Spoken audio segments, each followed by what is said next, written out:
Hello friends, कैसे हो आप सब। उम्मीद करती हूँ अच्छे होंगे। मैं मानवी कटारिया आज आपके सामने एक नया टॉपिक लेके आई हूँ जिसका नाम है NCF 2005। NCF है, इससे हर एग्ज़ाम में क्वेश्चंस पूछे जाते हैं। ये क्वेश्चन एक या दो हो सकते हैं, मैक्सिमम दो। तो चलिए देखते हैं NCF के बारे में कि क्या नाम है इसका, क्या दिया गया है इसके अंदर, कौन किसके नेतृत्व में ये हुआ है। तो चलिए शुरू करते हैं। NCF 2005। NCF का पूरा नाम है नेशनल करिकुलम फ्रेमवर्क 2005, यानी राष्ट्रीय पाठ्यचर्या की रूपरेखा 2005। अब देखिए इसमें फर्स्ट पॉइंट, राष्ट्रीय पाठ्यचर्या की रूपरेखा 2005 एक दस्तावेज है जिसमें बताया गया है कि बालकों को क्या और किस प्रकार पढ़ाया जाना चाहिए। ये NCF 2005 ये एक प्रकार का एक दस्तावेज है जिसमें ये बताया गया है कि किसी विषय को किस प्रकार से पढ़ाना चाहिए या कैसे बालकों को समझाना चाहिए, उसमें क्या क्या होता है। सेकंड पॉइंट है अपना, NCF 2005 की उत्पत्ति रविंद्रनाथ टैगोर के सभ्यता और प्रगति नामक निबंध से हुई है। ये बहुत सी बार एग्जाम में पूछा जाता है कि NCF 2005 की उत्पत्ति होती है, उसमें से कौन रविंद्रनाथ के कौन से निबंध से ली गई है। इसमें सभ्यता प्रगति दे देते हैं, सभ्यता और संस्कृति दे देते हैं, दोनों सभ्यता दे देते हैं या दोनों ही प्रगति नाम देते हैं। तो हमें कंफ्यूज नहीं होना है। इसमें सभ्यता और प्रगति नामक जो निबंध है इससे हुई है इसकी उत्पत्ति। थर्ड है, NCF 2005 का अनुवाद संविधान की 8वीं अनुसूची की 22 भाषाओं में किया गया है। कई बार पूछते हैं कि कौन सी अनुसूची है और कितनी भाषाओं में किया गया है, तो इसमें 22 तो भाषाएं होती हैं और 8वीं अनुसूची होती है। फिर NCF 2005 को प्रोफेसर यशपाल की अध्यक्षता में तैयार किया गया है। ये इम्पोर्टेंट है कि NCF 2005 को किसकी अध्यक्षता में तैयार किया गया, जो प्रोफेसर यशपाल है उसकी अध्यक्षता में। अब ये 5 इम्पोर्टेंट इसके क्या हैं, सिद्धांत हैं, और पांचों में से कोई ना कोई एग्जाम में ज़रूर आता है। तो फर्स्ट देखिए, ज्ञान को स्कूल के बाहरी जीवन से जोड़ा जाना चाहिए, यानी जो भी ज्ञान हम बच्चे को दे रहे हैं वो बाहरी जीवन से रिलेट होते हुए, उसके दैनिक जीवन से संबंधित करते हुए उसको जोड़ना चाहिए हमें। सेकंड है, पढ़ाई को रटन प्रणाली से मुक्त किया जाए, यानी पढ़ने में हमें रटने में जोर नहीं देना है, उन चीज़ों को समझाने पर जोर दिया जाना चाहिए। इस बार सीटेट में क्या किया गया है कि समझ जो बेस क्वेश्चन होते हैं उन पर ज़्यादा जोर दिया गया है। थर्ड है, पाठ्यचर्या पाठ्य पुस्तक केंद्रित न हो, जो भी पाठ्यचर्या है वो टेक्स्ट बुक सेंटर्ड नहीं होनी चाहिए, यानी बाल सेंटर्ड होना चाहिए। बालक को क्या आता है, किस प्रकार बालक समझ सकता है, उस हिसाब से उसको बनाना है। फोर्थ है, विद्यालय में दी जाने वाली शिक्षा को विभिन्न प्रकार की गतिविधियों से जोड़ा जाए, कि हम स्कूल में बच्चे को जो भी शिक्षा दे रहे हैं वो जितनी भी गतिविधियां हैं उनसे जोड़ते हुए देनी है हमें, यानी विभिन्न प्रकार की गतिविधियां या विभिन्न संदर्भ, जो भी हमारी भाषा होती है, जैसे हिंदी है, संस्कृत है, अंग्रेजी है, इनमें जो भी आ रहा है, तो अगर ये नाम कहीं मिल जाता है तो वो पॉजिटिव टैग वर्ड के रूप में काम करता है। फिफ्थ है, राष्ट्रीय मूल्यों के प्रति आस्थावान विद्यार्थी तैयार करने हैं। हमें जो राष्ट्रीय मूल्य हैं उनके प्रति विद्यार्थियों को आस्थावान विद्यार्थी तैयार करने हैं। कैसे कि हम विद्यालय में बच्चे को ऐसी शिक्षा दें जाके आगे जाके वो बच्चे का सर्वांगीण विकास करे। ऐसे नहीं कि आगे जाके बच्चे किसी भी चीज़ को तोड़ फोड़ करे या राष्ट्र की संपत्ति को नुकसान पहुंचाए, ऐसी शिक्षा हमें नहीं देनी है। फिर है, NCF का सूत्र है वो शिक्षा बिना बोझ के या बिना भार के अधिगम, इस पर आधारित है। तो ये भी एग्जाम में पूछा जाता है कि NCF 2005 का कौन सा फॉर्मूला काम में लिया गया है, तो लर्निंग विदाउट बर्डन। फिर है, NCF 2005 का निर्माण NCERT द्वारा किया गया है, कि NCERT का निर्माण है, NCF 2005 का निर्माण है वो NCERT के द्वारा किया गया है, और इसमें इसको पूर्ण करने का नेतृत्व है वो प्रोफेसर कृष्ण कुमार के नेतृत्व में किया गया है। इसका प्रमुख लक्ष्य है आत्मज्ञान, यानी बच्चे को स्वयं ज्ञान की अनुभूति करानी है हमें कि बच्चा क्या सीख रहा है। अब देखो इसमें सुझाव दिए गए हैं कि बालक सक्रिय है, यानी बालक को हमें एक्टिव मानना है, कभी भी पैसिव नहीं मानना है। बच्चे को हमेशा केंद्र में रखना है। अगर बच्चा है तो सब कुछ है, बच्चा नहीं है तो कुछ भी नहीं है। टीचर भी अगर स्कूल में जाते हैं तो बच्चे स्कूल में रहेंगे तो टीचर का काम है, अदरवाइज टीचर का कोई काम नहीं है, वो स्कूल ही बंद हो जाएगा बच्चे नहीं है तो बालक सक्रिय है, वह स्वयं से जाने, सीखे और नई नई चीज़ों को जोड़ तोड़ करे, गलतियाँ करे और स्वयं सुधार करे। यानी बालक को हमें सक्रिय मानना है और वो स्वयं से हर चीज़ को जाने कि ये कैसे हुआ। जब तक वो जोड़ तोड़ नहीं करेगा, गलतियाँ नहीं करेगा और उनमें सुधार नहीं करेगा, तब तक वो कुछ भी नहीं सीख पाएगा। जो गलतियाँ होती हैं, एरर्स होती हैं, वो बच्चे के लिए बहुत महत्वपूर्ण होती हैं। बच्चा जितनी गलतियाँ करेगा वो उसमें उतना ही सुधार करता जाएगा। अगर वो गलतियाँ नहीं करेगा तो उसे पता ही नहीं चलेगा कि वो कहाँ गलती कर रहा है, क्या हो रहा है। नेक्स्ट है सीखना सक्रिय व सामाजिक गतिविधि है। बहुत सी एग्जाम में पूछा जाता है कि सीखना है वो सक्रिय या सामाजिक गतिविधि है। इसमें ऑप्शन अलग अलग दे दिए जाते हैं कि निष्क्रिय या असामाजिक, सक्रिय या असामाजिक। सीखने में यांत्रिकता नहीं होनी चाहिए, सीखने में है यांत्रिकता नहीं होनी चाहिए, यानी बार बार रटकर या बार बार उसी चीज़ को नहीं बताना है हमें बच्चों को। सीखने को डर और अनुशासन की जगह आनंद और संतोष से जोड़ा चाहिए। कि सीखने है उसको डर पैदा करके या अनुशासन से हम बच्चे को नहीं सिखा सकते हैं। उसकी जगह पर हमें बच्चों को आनंद और संतोष के साथ में सिखाना चाहिए कि बच्चा जितना मज़े लेके सीखेगा उतना ही वह ज़्यादा ज्ञान प्राप्त करेगा। नेक्स्ट है बालक को स्कूल, घर, समुदाय आदि सब जगह महत्वपूर्ण माना चाहिए। कि बालक है उसको घर में भी उतना ही महत्व दे, स्कूल में भी उतना ही महत्व दे, समुदाय में भी उतना ही महत्व दे, तभी बच्चा सीख पाएगा और उसकी भाषा व संस्कृति को भी सम्मान दे। अगर कोई बच्चा मारवाड़ी बोलता है तो वो उसकी मातृभाषा हो रही है, कोई बच्चा हिंदी बोलता है तो वो उसकी मातृभाषा हो रही है, तो उसकी भाषा को हमें सम्मान देना चाहिए, ना कि वो जितना बोलता है हमें रोकना चाहिए। उसके लिए हमें रोक टोक नहीं करनी चाहिए। बच्चे को आज़ादी के साथ में सिखाना चाहिए सब कुछ। बहुभाषिकता कक्षा शिक्षण 3 भाषाओं की वकालत करता है। पहले तो देखिए यहाँ से क्वेश्चन पूछा जाता है, एक तो बहुभाषिक कक्षा क्या होती है, एक त्रिभाषा सूत्र में कौन कौन सी लैंग्वेज आती है। तो बहुभाषिकता वो होती है कि एक ऐसी क्लास जिसमें बहुत सारी भाषाओं के बच्चे बिना किसी भेदभाव के पढ़ रहे हैं। उसमें हिंदी का भी पढ़ रहा है, गुजराती का भी, मराठी का भी, मारवाड़ी का भी, जो भी बच्चा है वो अगर एक क्लास में सब बच्चे पढ़ रहे हैं तो वो बहुभाषिक क्लास होती है। और बहुभाषिक क्लास है वो एक संसाधन के रूप में कार्य करती है, तो बहुत से बच्चों को कुछ न कुछ सीखने को मिलता है उससे, तो ये बहुभाषिक क्लास होती है। अब इसमें देखिए त्रिभाषा सूत्र क्या होता है कि त्रिभाषा सूत्र यानी 3 भाषाएं उसमें काम में ली गई है। फर्स्ट है मातृभाषा, दूसरी है हिंदी और तीसरी है अंग्रेजी। एग्जाम्स में पूछा जाता है कि त्रिभाषा सूत्र में जो 3 भाषाएं होती हैं इनका क्रम दे दिया जाता है कि फर्स्ट नंबर पर कौन सी आती है, सेकंड पर कौन सी आती है, थर्ड पर, या कभी कभी तीनों के क्रम को उल्टा कर दिया जाता है। तो हमें याद रखना है फर्स्ट नंबर पर हमेशा मातृभाषा आएगी, सेकंड नंबर पर हिंदी आएगी और थर्ड नंबर पर अंग्रेजी आएगी। अब देखिए नेक्स्ट, NCF 2005 में 4 कौशल होते हैं। 4 कौशलों पर जोर दिया गया है, सुनना, बोलना, पढ़ना, लिखना।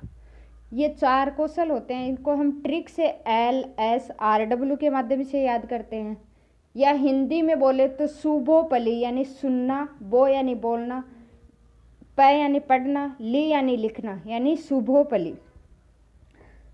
सबसे जो पहला कौशल होता है वो सुनना। बच्चा सुनेगा, फिर बोलेगा, फिर पढ़ेगा, फिर लिखेगा। तो फ्रोबेल महोदय हैं, उन्होंने ये क्रम बताया था कि सुनना, बोलना, पढ़ना, लिखना। फिर इसके बाद में आती है एक मारिया मोंटेसरी। उन्होंने बताया कि सुनना, बोलना और लिखना पहले आता है, उसके बाद में पढ़ना आता है। और एक महोदय और थे, सरयू प्रसाद जी। उनका बोलना है कि सुनना और बोलना तो दोनों क्रम से होते हैं, लेकिन पढ़ना और लिखना साथ साथ होते हैं। तो ये तीनों इस तरह से होते हैं। तो एनसीएफ में 4 कौशलों पर जोर दिया गया है, सुनना, बोलना, पढ़ना, लिखना, ये चारों क्रम है इसके। फिर है आकलन एवं मूल्यांकन। मूल्यांकन यानी निर्णय करना, हम लास्ट में जो बच्चे की जांच करते हैं पूरी। तो सतत एवं व्यापक मूल्यांकन, CCE, continuous comprehensive evaluation, CCE का पूरा नाम है।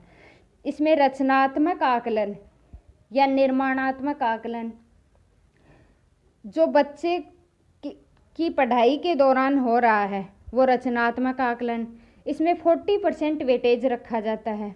और दूसरा है संकलनात्मक आकलन। तो इसमें क्या होता है, जो अर्धवार्षिक और वार्षिक परीक्षाओं के नंबर जोड़े जाते हैं, वो है संकलनात्मक। इसी में फिर निदानात्मक आकलन, यानी बच्चों की कठिनाइयों का हम पता लगाते हैं कि शिक्षा के क्षेत्र में बच्चे को कौन सी कठिनाई आ रही है, कहाँ बच्चा सीख नहीं पा रहा है, उन कठिनाइयों का हम पता लगा रहे हैं, उसे निदानात्मक आकलन कहते हैं। और इसके बाद में एक रिमीडियल टीचिंग होती है, उपचारात्मक आकलन। उसमें क्या होती है कि अगर हम कठिनाइयों का पता लगा रहे, यानी उसकी समस्याओं की पहचान करने के बाद में उसका उपचार करते हैं उन कठिनाइयों का, तो उनको बोलते हैं उपचारात्मक आकलन या शिक्षण। इसके बाद क्लास 10th बोर्ड की परीक्षा ऐच्छिक होनी चाहिए। एनसीएफ में ये कहा गया है कि क्लास जो 10th है उसकी बोर्ड की परीक्षा को ऐच्छिक बनाया जाए, क्योंकि आजकल सुनने में आता है 10th की 12th की जो बच्चे होते हैं वो रिजल्ट आने के बाद में सुसाइड ज़्यादा करते हैं, क्योंकि वो एक बंधे रहते हैं। तो उन्हें एक खुला वातावरण मिलना चाहिए। नेक्स्ट है किसी भी प्रकार की सूचना को ज्ञान मानने से बचा जाए, यानी बच्चे को हम जो ज्ञान दे रहे हैं वो सही और सटीक देना है। ऐसे नहीं कि जैसे मैं आके आपको ऐसे ही बात करके चली गई, कुछ भी नहीं पढ़ाया, तो जब तक मैं आपको पढ़ाऊंगी नहीं, समझाऊंगी नहीं, तो आप उस चीज़ को नहीं कर सकते हो। तो इसलिए किसी भी प्रकार की जो सूचना है उसको ज्ञान मानने से बचा जाए। बच्चे को सही और सटीक विषय के बारे में जानकारी देनी है। एनसीएफ में शिक्षण सूत्र 2 माने गए हैं, ज्ञात से अज्ञात की ओर और मूर्त से अमूर्त की ओर। यानी ज्ञात से बच्चा जो इन चीज़ों को जान रहा है, जानता है, उसको ज्ञात बोलते हैं। जो चीज़ वो जान रहा है उससे जो चीज़ें नहीं जान रहा है उनकी ओर उनको बढ़ाना है। ऐसे नहीं कि बच्चे ने कोई चीज़ देखी नहीं उसके बारे में हम बता रहे हैं। तो ज्ञात से अज्ञात की ओर बच्चे को शिक्षण करवाना है। और मूर्त से अमूर्त की ओर, अमूर्त यानी जो चीज़ें उसके सामने है प्रत्यक्ष। जैसे बच्चा खड़ा है, उसके सामने हमने 2 पेन लिए कि बेटा एक पेन ये है, एक पेन ये है, इन दोनों को जोड़ेंगे तो ये 2 हो गए, तो वो चीज़ उसके लिए मूर्त हो गई। उसके बाद में अमूर्त की ओर, यानी आगे हम भविष्य में उसको बताएंगे कि 2 + 2 कितने होते हैं, 4, या 1 + 1 कितना होता है, 2। तो जो चीज़ें हम आगे उसको बता रहे हैं वो अमूर्त हो गई, और जो दिखा रहे हैं वो मूर्त, प्रत्यक्ष में उसके सामने जो चीज़ है वो क्या है, मूर्त। नेक्स्ट है सजा व पुरस्कार की भावना को कम किया जाए। सजा व पुरस्कार की भावना को सीमित किया जाए कि बच्चे को सज़ा नहीं देनी है, दंड नहीं देना है, पनिशमेंट नहीं देना है। और पुरस्कार भी उसको ऐसे नहीं है कि एनी टाइम उसको पुरस्कार दे। समय समय बच्चे को हर एक छोटी सी चीज़ के लिए हमें रिवॉर्ड नहीं देना है। उसको जब ज़रूरत होगी तभी उसको पुरस्कार देना है, तभी बच्चा सीख पाएगा। नेक्स्ट देखें, सह शैक्षिक गतिविधियों में बच्चों के अभिभावक या पेरेंट्स को भी जोड़ा जाना चाहिए। सीसी में एक तो शैक्षिक होती है, एक सह शैक्षिक होती है। शैक्षिक यानी जो भी हमारे सब्जेक्ट हैं, जैसे मैथ है, साइंस है, इंग्लिश है, संस्कृत है, वो तो सह शैक्षिक गतिविधियाँ हो गई। इसके अलावा सह शैक्षिक यानी हम बच्चे को योगा करवा रहे हैं, खेल कूद में बच्चा पार्टिसिपेट कर रहा है, तो वो उसकी क्या होगी, सह शैक्षिक गतिविधि। तो बच्चे के माता पिता को उसकी सहज शैक्षिक गतिविधियों में ज़रूर जोड़ना चाहिए। इससे बच्चा खुश होगा, उसको मोटिवेशन मिलेगा। नेक्स्ट है विशाल पाठ्यक्रम व मोटी किताबें शिक्षा प्रणाली की असफलता का प्रतीक है। यानी ये नहीं है कि हमें बहुत बड़ा पाठ्यक्रम बच्चे के सामने रख देंगे और कहेंगे कि इसे पढ़ो। मोटी मोटी किताबें कि बच्चे को दे देंगे कि अब पढ़ो, देखो इसको। आकर्षक चीज़ें हमें बच्चों को नहीं देनी है, यानी मोटी किताबें बच्चे के सामने नहीं रखनी है। अगर बच्चा ज्ञान प्राप्त करेगा तो वो पतली किताब से भी कर सकता है। नेक्स्ट है पुस्तकालय या लाइब्रेरी में बच्चों को स्वयं पुस्तक चुनने का अवसर दिया जाए। पहले क्या होता था कि जब भी लाइब्रेरी में जाते थे तो टीचर क्या है, उठा के अपनी मनपसंद से किताब दे देता बच्चों को कि तुम्हें यही पढ़नी है, चाहे समझ में आए या ना आए, ये पुस्तक तुम्हारी है, ये तुम्हारी है। बच्चों में क्या करते, वर्गीकृत कर देते, क्लासीफाई कर देते कि ये तुम ले जाओ, ये तुम ले जाओ। लेकिन अब एनसीएफ ने क्या बोला है कि लाइब्रेरी में जाने के बाद में बच्चा खुद से किताब उठाएगा, उसका जो मन होगा वो पढ़ेगा। तो बच्चे को खुद पुस्तकें चुनने का अवसर दिया जाए। नेक्स्ट है मानसिक स्तर एवं योग्यता के अनुसार पाठ्यक्रम का निर्धारण करें कि बच्चे का जो लेवल है, मेंटल लेवल है, उसकी जो एलिजिबिलिटी है, यानी उसकी एज के अनुसार ही बच्चे का पाठ्यक्रम का निर्धारण किया जाए। ऐसे नहीं कि बच्चा है तो 5 साल का और उसके सामने हम किताबें रख रहे हैं कि 10 साल का बच्चा पढ़ सकता है, उस लेवल की हम किताबें रख रहे हैं, वो नहीं करना। अगर बच्चा 5 साल का है तो वो फर्स्ट क्लास में जाएगा तो ABCD की ऐसे जो सीख सकता है वो ही बुक्स रखनी है। शांति शिक्षा को बढ़ावा दे, महिलाओं के प्रति आदर व जिम्मेदारी का दृष्टिकोण विकसित करने की कार्यक्रम का आयोजन करें।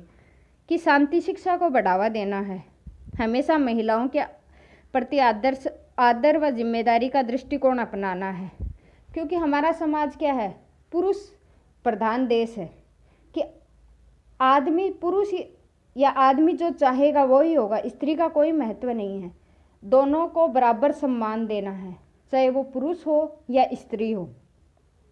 नेक्स्ट है बालकों की चहुमुखी विकास या ऑलराउंड डेवलपमेंट पर आधारित पाठ्यचर्या हो। कि बालकों को हम जो भी सिखा रहे हैं वो उसके सर्वांगीण विकास से संबंधित हो, यही नहीं कि उसका सामाजिक या शारीरिक विकास ही हो। बच्चे के हमें सभी प्रकार के डेवलपमेंट को ध्यान में रखकर हर चीज़ को करना है। नेक्स्ट है सभी विद्यार्थियों हेतु समावेशी वातावरण तैयार किया जाए। समावेशी वातावरण, समावेशी शिक्षा क्या होती है कि एक ऐसी क्लास जिसमें सभी प्रकार के बच्चे बिना किसी भेदभाव के पढ़ रहे हैं, चाहे वो बच्चा आर्थिक दृष्टि से संपन्न ना हो या अपंग हो, कुछ भी हो, लेकिन हमें जो उसको शिक्षा देनी है वो सम्मान देनी है बिना किसी भेदभाव के, वो है समावेशी शिक्षा। और उसी के लिए एक समावेशी वातावरण ही हमें उपलब्ध करवाना है कि जो बच्चे की आवश्यकताएं हैं उसी को ध्यान में रख के हमें उसके लिए वातावरण क्रिएट करना है। नेक्स्ट है एनसीएफ की 5 विधियां हैं। सबसे इम्पोर्टेंट विधि है करके सीखना, यानी लर्निंग बाय डूइंग। जब तक बच्चा हाथ से करके नहीं सीखेगा तब तक बच्चा कुछ नहीं कर सकता। तो बच्चे को हमें ऐसे मौका देना है कि वो हाथ से करके सीखे, हैंड्स ऑन एक्टिविटीज करके सीखेगा, खुद करेगा तभी उसको अनुभव होगा और उसी से बच्चा जल्दी सीखेगा। नेक्स्ट है अपनी निरीक्षण विधि, टेस्ट मेथड, सामूहिक विधि, मिश्रित विधि। तो इनमें से ये 5 विधियां हैं। सबसे इम्पोर्टेंट है करके सीखना, ये जॉन डीवी का बताया गया है कि लर्निंग बाय डूइंग। नेक्स्ट है एनसीएफ 2005 में शिक्षक सुगमकर्ता या फैसिलिटेटर का है। तो हर एग्जाम में क्वेश्चन पूछा जाता है कि शिक्षक का क्या कार्य है, तो ऑप्शन 4 दिए जाते हैं, सुगमकर्ता, अनुदेशक, निर्देशक क्या है। तो हमेशा सुगमकर्ता या सुविधादाता का काम करता है। तो आज की क्लास यहीं रोकते हैं। Thank you.